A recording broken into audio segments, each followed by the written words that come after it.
রাজ্যে একের পর এক বেআইনি বাজি কারখানায় বিস্ফোরণ নিয়ে যখন তোলপাড় রাজ্য রাজনীতি, তখন অন্য সুর লক্ষণ শেঠের গলায়।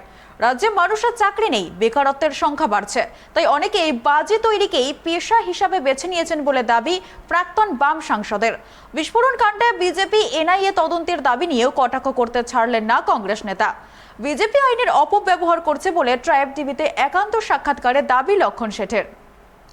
আপনার জেলাতে এত বেআইনি বাজি কারখানা কি করে আসছে? বিস্ফোরণ হচ্ছে, বিরোধীরা বলছে এগুলো নামে বাজি কারখানা, আসলে বোম তৈরির কারখানা। না না না, বাজি কারখানাই আমাদের ওই জেলার কয়েকটা এলাকায় ওটা মানুষের জীবিকা। ওটা মানুষ মারার বোমা তৈরি করার কারখানা নয়। আর বাজির কারখানায় কখনো কখনো বিস্ফোরণ তো হতেই পারে। আর মানুষের পেশা, তাকে তো বাঁচতে হবে, কী করবে সে? চাকরি নেই,